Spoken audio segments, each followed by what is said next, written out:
Bismillahirrahmanirrahim. Assalamualaikum warahmatullahi wabarakatuh. Bagaimana kabarnya anak-anak Ustazah hari ini? Alhamdulillah, semoga Allah Ta'ala senantiasa melindungi kita semua. Amin ya rabbal alamin.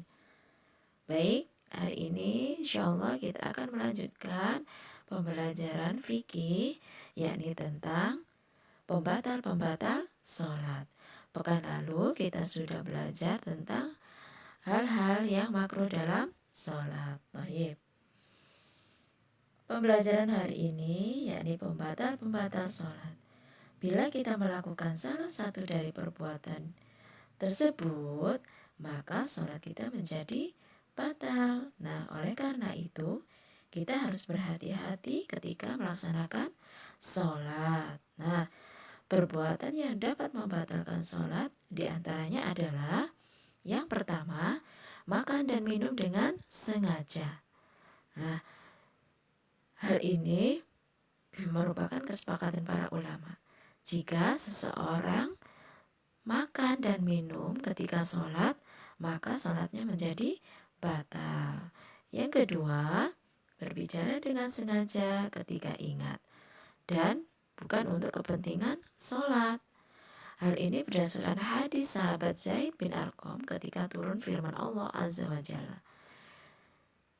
Dahulu kami berbicara ketika sholat. Nah, seseorang laki-laki berbicara dengan orang di sampingnya ketika dia sedang sholat. Sampailah turun firman Allah Ta'ala. Hafidhu ala sholati was sholatil wusta wa qumu lillahi qanitin.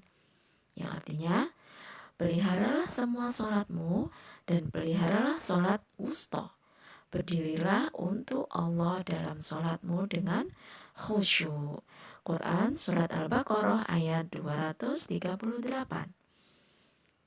Nah, maka kami pun memerintahkan untuk diam dan kami dilarang untuk berbicara ketika sholat. Hadis riwayat Bukhari dan Muslim. Maka dari itu, ketika sholat kami diperintahkan untuk diam. Yang ketiga adalah meninggalkan salah satu dari rukun atau syarat sholat.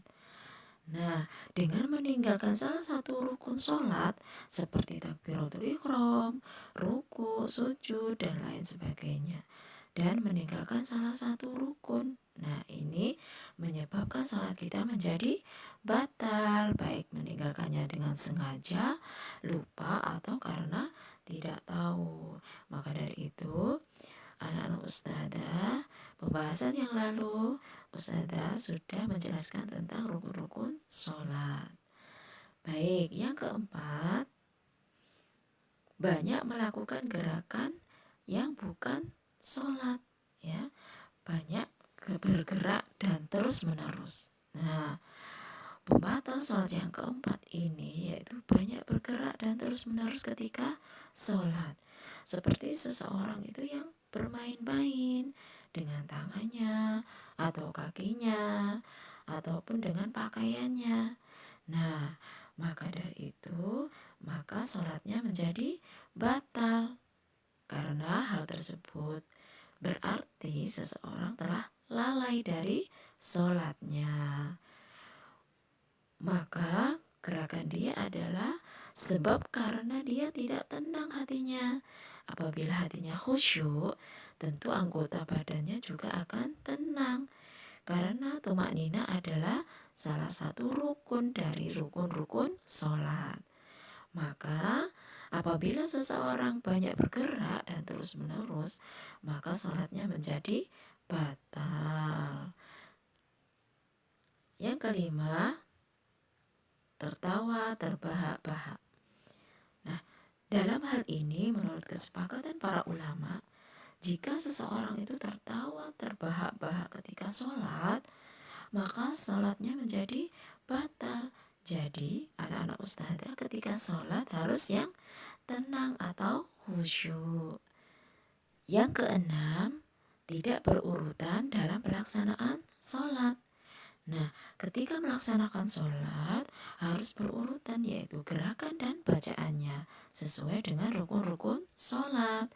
Misalnya, setelah berdiri, kemudian ruku, setelah ruku bangkit dari ruku.